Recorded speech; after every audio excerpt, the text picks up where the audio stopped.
Good morning. তোমরা সবাই কেমন আছো? আশা করি সবাই ভালো আছো, সুস্থ আছো। আমরাও খুব ভালো আছি। তা ভাববে যে সকাল সকাল আবার এখান থেকে গুড মর্নিং কেন? হ্যাঁ, কয়েকটা জিনিস না ফুরিয়ে গেছিলো, তাই চলে এসেছি এখানে কিনতে।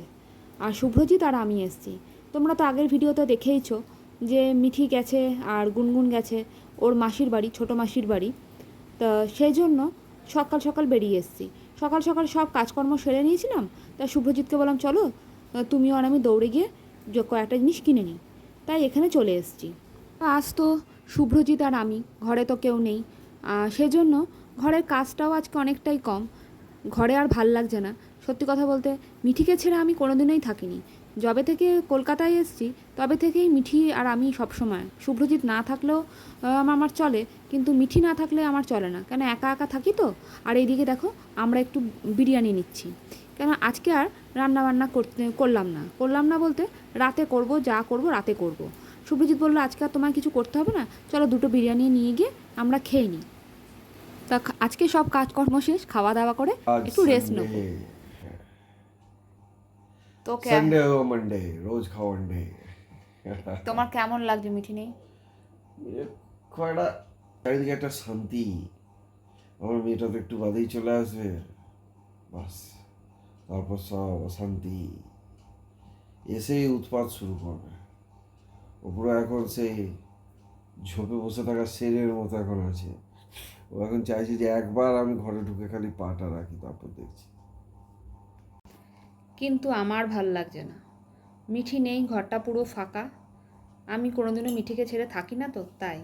কিন্তু বাবা তো, বাবাদের ওরকম একা একা থাকতে ভাল লাগে, মারা পারে না। সেজন্য আমার খুব মনটা খারাপ লাগছে যে মেয়েটা অনেকক্ষণ নেই। এসেই উৎপাত করবে, আমি জানি খুব উৎপাত করবে। এলেই দেখবে কেমন ঝগড়া করছে, তোমাদের সাথে তখন শেয়ার করব। কেয়ার করবে বল। এন্ড টাইমে হ্যাঁ, এন্ড টাইমের শেষে। এই দেখো ওরা বেরিয়ে পড়েছে। আমি গুনগুনকে বলেছিলাম তুই যখন আসবি একটু ভিডিও করে আসিস, তোরা কি করছিস না করছিস সবার সাথে একটু শেয়ার করব। তাই গুনগুন একটু ভিডিও করে নিয়েছে। আর আজকে যাব হলো গিয়ে মিঠি আর আমি চুলটা কাটতে। আমাদের ঘরের সামনেই একটা পার্লার আছে, সেই পার্লারেই চুলটা কাটবো। গুনগুনকেও বললাম তুই কাটবি, ও বললো না না আমার চুলটা খুব ছোট আছে, ও আমার বোনের বিয়ের সময় চুলটা কেটেছিল, তাই ও কাটবে না। তাহলে চলো ওরা এদিকে আসুক, আর আমি ওদেরকে মানে ওরা দক্ষিণ পাড়ায় নামবে আমাদের বাড়ির সামনে, আর নেমে ওরা চলে আসবে পার্লারে, আর আমিও ওখান থেকে ঢুকে যাব। আর তোমরা জানিও একবার যে আমাদের কেমন লাগছে। আজকে আর দেখাবো না, পরের ভিডিওতে তোমরা আমাদের দেখতে পাবে। আর এই যে মিঠি চলে আসছে, দেখলে কথাও বলছে না।